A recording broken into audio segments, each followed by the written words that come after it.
धर्मपुर गांव के किनारे एक छोटी सी झोपड़ी में रहता था। रामधन एक गरीब किसान था जिसके पास मेहनत और उम्मीद के सिवा कुछ न था। उसकी पत्नी सुनीता और 2 बच्चे रमेश और राधा उसका पूरा संसार थे। इस बार रामधन ने गांव के सेठ हरिया राम से कर्ज लेकर खेती की थी।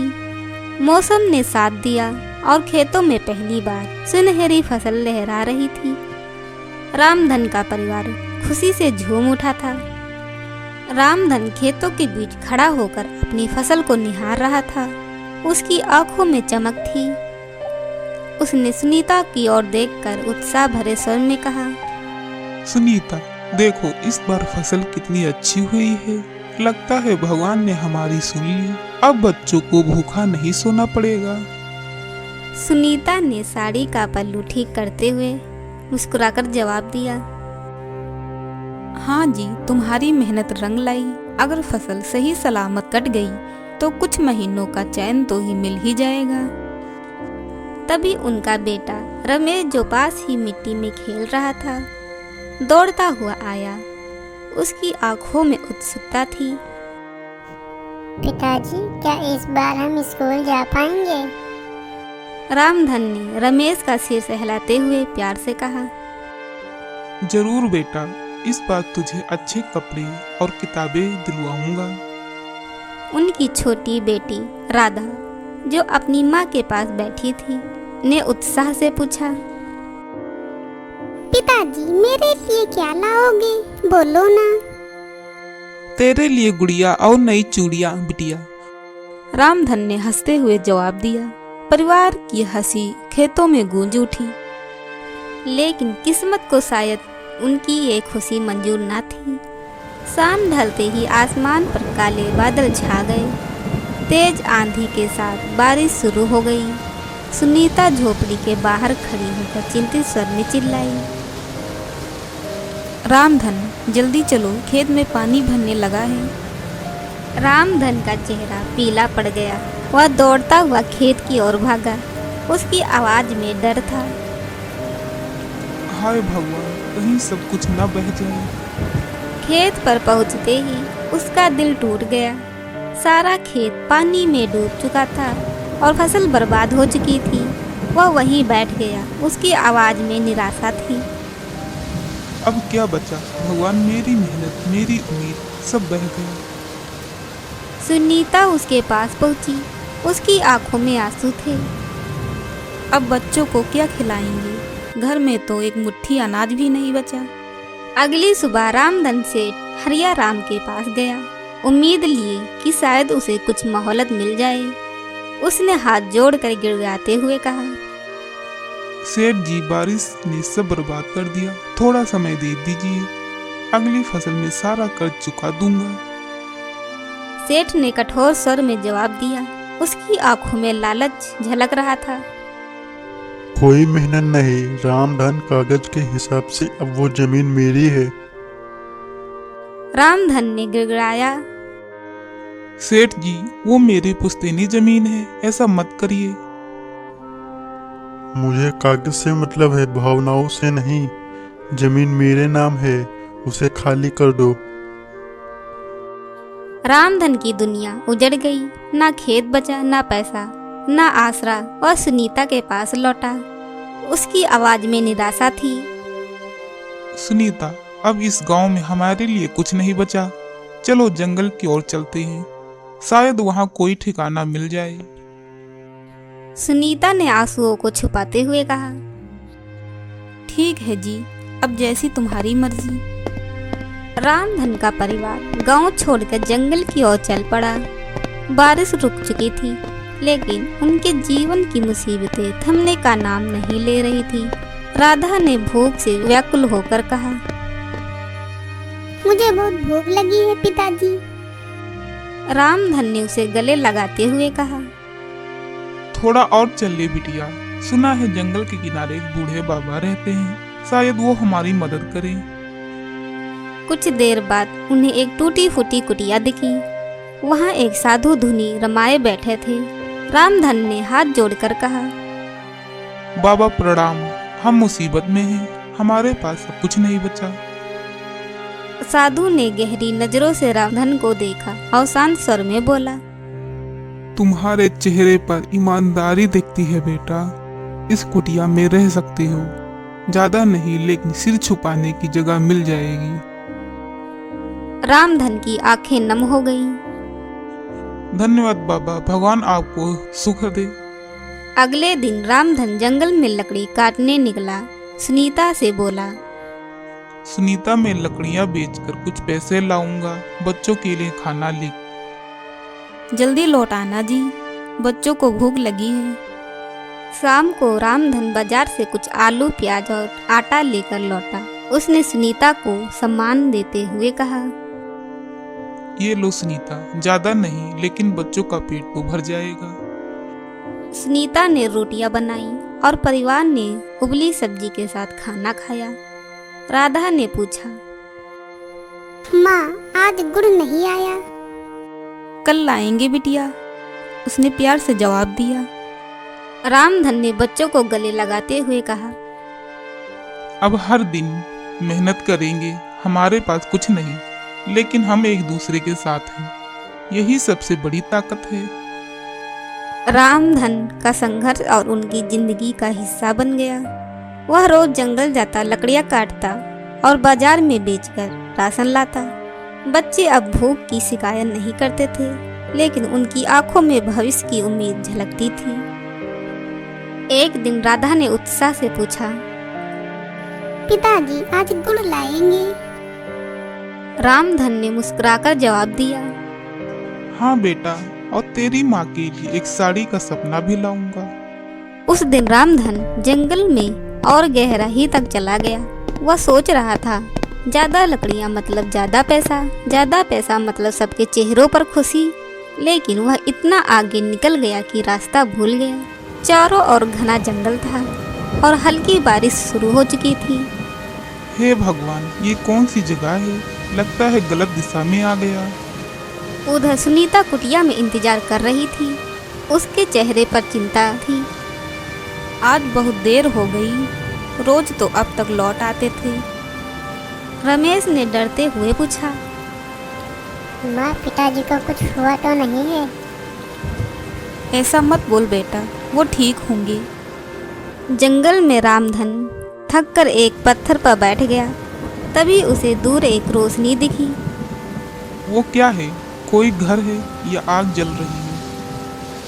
वह रोशनी की ओर बढ़ा और एक गुफा के पास पहुंचा, जहां से पीली चमक आ रही थी। वह डरते हुए अंदर गया। गुफा के भीतर एक चमकदार गांव दिखा, जो सोने की तरह चमक रहा था। ये तो सपना लगता है, मगर मैं जाग रहा हूँ। तभी दो सिपाही आए। तुम कौन हो? यहाँ कैसे आए? मैं रामधन, एक गरीब किसान, रास्ता भटक गया। राजा के पास चलो। रामधन डरते हुए महल की ओर चला। वहाँ एक वृद्ध राजा बैठे थे, जिनके चेहरे पर तेज और आंखों में करुणा थी। बताओ तुम कौन हो? महाराज, मैं रामधन, एक गरीब किसान। बारिश में मेरी फसल बह गई, सेठ ने मेरी जमीन छीन ली। अब जंगल से लकड़ी काट कर बच्चों का पेट पालता हूँ। आज रास्ता भटक गया। तुम्हारी बातों में सच्चाई दिखती है, तुम्हारा संघर्ष तुम्हारी आंखों में साफ दिखता है। रामधन ने सिर झुकाकर कहा, महाराज, हम बस 2 रोटी के लिए मेहनत करते हैं। गरीबों का कोई सहारा नहीं होता। तुम जैसे लोग ही असली राजा होते हैं, जो बिना शिकायत के परिवार के लिए लड़ते हैं। राजा ने सिपाही को इशारा किया। एक छोटी तिजोरी लाई। रामधन, ये सोने के सिक्के लो, अपने बच्चों के लिए खाना और कपड़े लाओ, नई शुरुआत करो। महाराज, मैं ये नहीं ले सकता। हम गरीब हैं लेकिन मेहनती हैं। अगर तुम जैसे ईमानदार को नहीं दूंगा तो किसे दूंगा? रामधन की आंखें नम हो गई। वह राजा के चरणों में झुका। आपने मेरी जिंदगी बदल दी महाराज। अब मैं अपने बच्चों को भूखा नहीं रखूंगा। जाओ रामधन, ये गांव सिर्फ सच्चे दिल वालों को ही दिखता है। अगली सुबह रामधन बाजार गया। उसने राशन, बच्चों के लिए कपड़े और सुनीता के लिए एक रंग बिरंगी साड़ी खरीदी। घर लौटकर उसने कहा, सुनीता आज बच्चों के चेहरों की मुस्कान सब कुछ भुला देगी। इन सिक्कों से कर्ज भी चुकाना है जी। रामधन सेठ हरियाराम के पास गया। सेठ जी, ये लीजिए आपका कर्ज। एक एक सिक्का मेहनत से आया है। रामधन, ये सब कैसे हुआ? कहीं चोरी तो नहीं की? मैं गरीब हूँ सेठ जी, चोर नहीं। मेहनत और भगवान की दया से ये मिला है। अब मेरी जमीन के कागज लौटा दीजिए। सेठ ने कागज लौटाए, लेकिन उसके मन में शक था। रामधन घर लौटा। पिताजी, अब हम फिर खेत में काम करेंगे? हाँ बेटा, अब तो खेत हमारा है, लेकिन मैं लकड़ी का कारोबार भी शुरू करूँगा। रामधन ने एक ठेला बनवाया और लकड़ियां बेचने लगा। गांव वाले उसे सम्मान देने लगे। रामधन, तुम्हारा माल बढ़िया है, भाव भी ठीक देते हो। जब हम भूखे थे तब गांव हमारे साथ था। अब हम कुछ कर सके, यही सबसे बड़ी बात है। लेकिन सेठ हरियाराम को चैन नहीं था। वह सोचता, रामधन के पास इतना धन कहाँ से आया। उसने रामधन का पीछा किया। आज मैं इस रहस्य का पता लगाऊंगा। रामधन फिर गुफा की ओर गया। राजा जी को धन्यवाद देना है। सेठ चुपके से पीछे गया। गुफा में चमक देखकर वह लालच में डूब गया। ये सोना मेरा होगा। रामधन ने गुफा में प्रवेश किया। राजा जी, मैं फिर आया, आपने मेरी जिंदगी बदल दी। अंदर आओ, राजा तुम्हारी राह देख रहे हैं। सेठ भी गुफा में घुसा, लेकिन एक तेज चमक के साथ अंधेरा छा गया। रुको, तुम कौन हो? मैं सेठ हरिराम, मुझे राजा से मिलना है। तुम्हारे अंदर लालच की गंध है। राजा ऐसे लोगों से नहीं मिलते। मुझे वही चाहिए जो रामधन को मिला। तुमने गरीब की जमीन छीनी। ये जगह तुम्हारे लिए नहीं, राजा के आदेश पर तुम्हें बंदी बनाया जाता है। सेठ को सैनिक अंधेरे में ले गए। गुफा शांत हो गई। रामधन, सेठ का लालच उसका अंत बना। तुम्हारी ईमानदारी तुम्हारी ताकत है। धन्यवाद राजा जी, मैं कभी आपके विश्वास को नहीं तोड़ूंगा। रामधन घर लौटा। आज जल्दी लौट आए जी। सब ठीक है ना? सब ठीक है सुनीता, अब कोई डर नहीं। राजा जी ने न्याय किया। पिताजी, सेठ कहाँ गया? जहाँ ऐसे लोग जाते हैं बेटा। रामधन ने गांव में लकड़ी और कोयले की दुकान शुरू की। गांव वालों को काम मिला और रामधन को इज्जत। रामधन, तुम दिल से व्यापार करते हो। हम सबके हैं भाई। एक रात एक दूत आया। रामधन जी, राजा जी ने आपको बुलाया है। अभी ठीक है, मैं चलता हूँ। महल में राजा ने कहा, रामधन, तुमने जिंदगी को फिर से खड़ा किया। हम चाहते हैं कि तुम हमारे उत्तराधिकारी बनो। मैं राजगद्दी पर यह कैसे संभव है? तुम्हारी ईमानदारी और परिश्रम सच्चे राजा के गुण हैं। रामधन ने रात भर सोचा। अगली सुबह उसने कहा, महाराज, अगर आप मुझे योग्य मानते हैं तो मैं ये जिम्मेदारी स्वीकार करता हूँ। राजा ने उसे राजसी वस्त्र पहनाए। रामधन सिंहासन पर बैठा। पिताजी, अब मैं राजा का बेटा हूँ। बेटा नहीं, तुम जनता के सेवक के बेटे हो। हम राजा नहीं, सेवक बनकर जिएंगे। धर्मपुर का वो गरीब किसान जिसने बारिश में सब खो दिया था, अपनी मेहनत से राजमहल तक पहुंचा। उसने न अमीरी को घमंड बनने दिया, न गरीबी को शर्म। रामधन ने हर परिस्थिति में को स्वीकार किया और अपनी तकदीर खुद लिखी। धर्मपुर गांव का वो गरीब किसान रामधन अब एक राजा था। उसकी झोपड़ी से राजमहल की यात्रा किसी चमत्कार से कम न थी, लेकिन रामधन का दिल वही था, सादा, मेहनती और अपनी जनता के प्रति समर्पित। सिंहासन पर बैठने के बाद भी वह अपने अतीत को भूल नहीं पाया था। वह जानता था कि उसकी ताकत उसकी ईमानदारी और मेहनत में है। सुनीता, रमेश और राधा भी इस नए जीवन में ढलने की कोशिश कर रहे थे, लेकिन उनके मन में एक अनजाना डर था। क्या ये सुख स्थायी होगा? सुबह का सूरज महल की खिड़कियों में चमक रहा था। रामधन राजसी वस्त्रों में तैयार होकर दरबार की ओर जा ही रहा था। सुनीता ने उसे रोकते हुए चिंतित स्वर में कहा, जी, ये सब तो सपने जैसा लगता है। क्या हम सचमुच इस महल में रह पाएंगे? लोग हमें स्वीकार करेंगे? रामधन ने सुनीता का हाथ थामकर उसे भरोसा दिलाया। सुनीता, ये महल हमारा नहीं, जनता का है। मैं राजा नहीं, उनका सेवक हूँ। अगर हम सच्चाई और मेहनत से काम करेंगे, लोग हमें जरूर अपनाएंगे। तभी राधा दौड़ती हुई आई। उसकी आंखों में उत्साह थी। पिताजी, क्या अब मैं हर दिन नई चूड़ियां पहन सकती हूँ? रामधन ने हंसते हुए उसका माथा चूमा। हाँ बिटिया, लेकिन चूड़ियों से ज्यादा जरूरी है कि तू पढ़ लिख कर अपने सपने पूरे कर।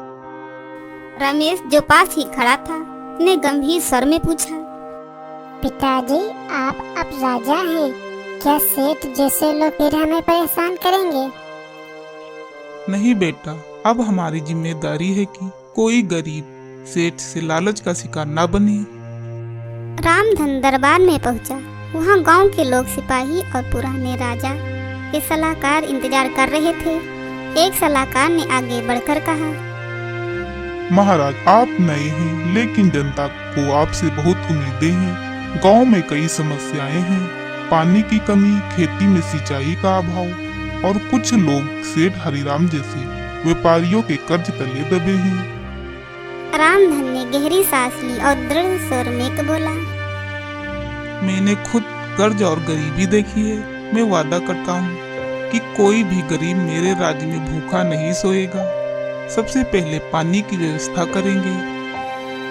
दरबार में बैठे गांव वालों ने तालियां बजाई। गांव बुजुर्ग किसी ने उठकर कहा, रामधन, तुम्हें हम जानते हैं, तुमने लकड़ियाँ काटी, भूख सही, फिर भी हार नहीं मानी। हम तुम्हारे साथ हैं।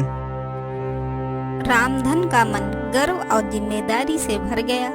उसने तुरंत आदेश दिया कि गांव में नहर खोदी जाए और कर्ज में डूबे किसानों की मदद के लिए एक योजना बनाई जाए।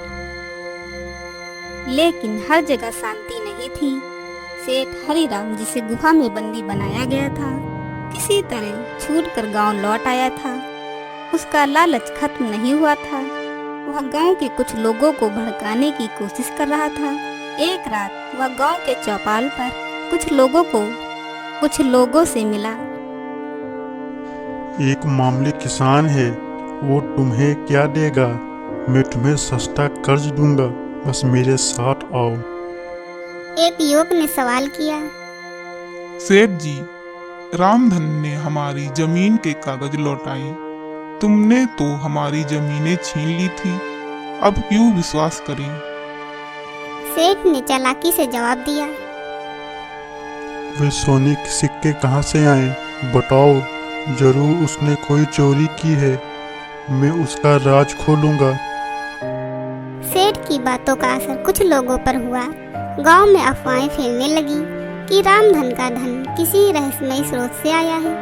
ये अफवाहें महल तक पहुंची। एक दिन सुनीता ने चिंतित होकर रामधन से कहा, जी, गांव में लोग तरह तरह की बातें कर रहे हैं। कह रहे हैं कि तुमने कोई गलत काम किया है। मुझे डर लग रहा है। सुनीता, सच्चाई की ताकत सबसे बड़ी है। मैंने कुछ गलत नहीं किया। गांव वालों को सच बताने का समय आ गया है। रामधन ने अगले दिन गांव में एक सभा बुलाई। सारे गांव वाले इकट्ठा हुए। सेठ हरिराम भी भीड़ में खड़ा था, अपनी चाल कामयाब होने की उम्मीद में। रामधन ने मंच पर खड़े होकर कहा, मेरे गांव वालों, तुम सबने मुझे भूखा देखा, मेरी मेहनत देखी। मैंने कभी झूठ का सहारा नहीं लिया। हाँ, मुझे एक गुफा में सोने के सिक्के मिले लेकिन वो एक सच्चे दिल की मेहनत का इनाम थे। मैंने वो सिक्के तुम्हारे लिए इस्तेमाल किए, नहर बनवाने, कर्ज माफ करने के लिए। भीड़ में एक महिला ने चिल्लाकर कहा, रामधन, हम तुम पर भरोसा करते हैं। सेठ ने हमें लूटा, तुमने हमें बचाया। सेठ हरिराम ने बीच में ठोकते हुए कहा, ये सब झूठ है। उस गुफा का राज मैं भी जानता हूँ। मुझे वो धन चाहिए। रामधन ने शांत स्वर में जवाब दिया, सेठ जी, वो गुफा लालचियों के लिए नहीं, वो सिर्फ सच्चे दिल वालों को दिखती है। तुमने गांव वालों का विश्वास तोड़ा, अब मेरे पीछे क्यों पड़े हो? गांव वालों ने सेठ को घेर लिया। एक बुजुर्ग ने कहा, सेठ, अब तेरा समय खत्म। रामधन हमारा राजा है। सेठ को गांव छोड़ने का आदेश दिया गया। रामधन ने गांव वालों से कहा, मैं वादा करता हूँ, मैं हमेशा तुम्हारे साथ खड़ा रहूंगा। हम मिलकर इस गांव को ऐसा बनाएंगे कि कोई भूखा ना सोए। कुछ महीने बीते। गांव में नई नहर बन गई। खेत फिर से लहराने लगे। रामधन ने अपनी लकड़ी की दुकान को एक बड़ा गोदाम बना दिया, जहां गांव के कई लोग काम करने लगे। एक शाम रामधन और सुनीता महल के बगीचे में बैठे थे। राधा और रमेश पास ही खेल रहे थे। सुनीता ने कहा, जी, कभी सोचा था कि हमारी जिंदगी इतनी बदल जाएगी? नहीं सुनीता, लेकिन मैंने हमेशा विश्वास रखा कि मेहनत और सच्चाई कभी बेकार नहीं जाती। राधा दौड़ कर आई और बोली, पिताजी, आज स्कूल में मैडम ने कहा कि मैं बहुत अच्छा गाना गाती हूँ। क्या मैं गायिका बन सकती हूँ?